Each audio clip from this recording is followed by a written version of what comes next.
बोला मैं गुरुदेव बोला देर फोन दे रहे बात कर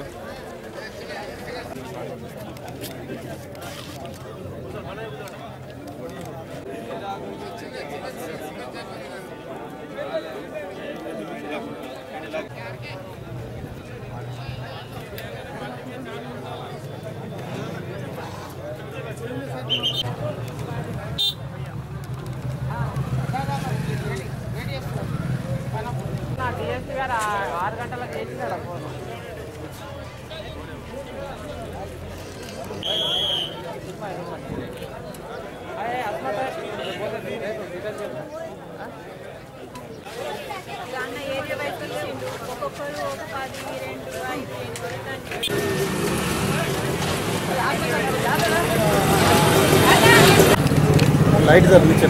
ఈరోజు ఆదిలాబాద్ టౌన్లో ఖానాపూర్ ఏరియాలో early morning cordon and search చేయడం జరిగింది.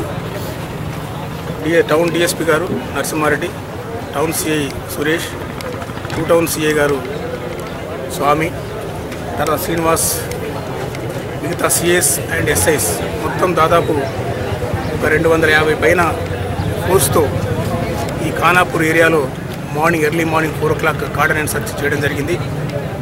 ఈ కార్డన్ అండ్ సర్చ్లో దాదాపు ఒక 4 ఆటోలు, 3 కార్లు, 44 మోటార్ సైకిల్స్ సీజ్ చేయడం జరిగింది. వీటన్నిటిని కూడా డాక్యుమెంట్స్ వెరిఫై చేయడం జరుగుతుంది. వీటన్నిటిని సీజ్ చేసి స్టేషన్లో పెడతాం. ఈరోజు సాయంత్రం వరకు కూడా వాళ్ళ యొక్క ఓనర్షిప్ డాక్యుమెంట్స్ అన్నీ ఉంటే వెరిఫై చేస్తే వాస్తవంగా ఓనర్షిప్ ప్రూవ్ చేసుకోగలిగితే వారికి మళ్ళీ ఇస్తాం. ఓనర్షిప్ ప్రూవ్ చేయకుండా డాక్యుమెంట్స్ లేకుండా ఉన్న వాటిని మాత్రం లీగల్ యాక్షన్ తీసుకుంటాం వాటి మీద. అలాగే ఒక వ్యక్తి అనుమానాస్పదంలో సస్పెక్ట్ కూడా దొరికారు. అతని పేరు మొహమ్మద్ సాబిర్ అలీ. ఆయన క్వశ్చన్ చేస్తే నేను ఊపీ నుంచి వచ్చాను, 4 సంవత్సరాల నుంచి ఇక్కడే ఉండి పనిచేస్తున్నాను ఒక బేకరీలో అని చెప్తున్నాడు. అండ్ ఈ also produced 1 xerox copy of Aadhaar card. అది కూడా వెరిఫై చేస్తున్నాం. అనుమానితుని నిజంగా ఆధార్ కార్డు ఇక్కడ సృష్టించారా లేకుంటే లేదా, వాట్ ఈజ్ ఇస్ బ్యాక్గ్రౌండ్ అనేది కూడా వెరిఫై చేస్తాం. అలాగే కొంత కలప దొరికింది, but it is half made, సగం తయారు చేసినటువంటి కలప ఉంది.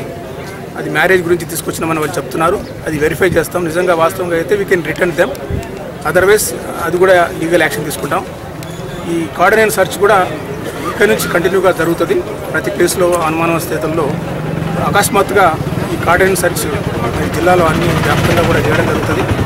దీనివల్ల ఇలాంటి దొంగ పనులు కానీ, రిజిస్ట్రేషన్ లేని కాగితాలు లేనటువంటి వెహికల్స్ కానీ, అనుమానితులు కానీ, ఇంకా ఇల్లీగల్ యాక్టివిటీస్ ఏమున్నా కూడా వాటి మీద మేము పోలీసు కట్టి ఉపాధం ముట్టి ల్యాండ్ ఆర్డర్ను కూడా, క్రైమ్ కూడా కంట్రోల్ పెట్టాలనే ఉద్దేశంతో ఈరోజు ఈ కార్డన్ సర్చ్ చేయడం జరిగింది.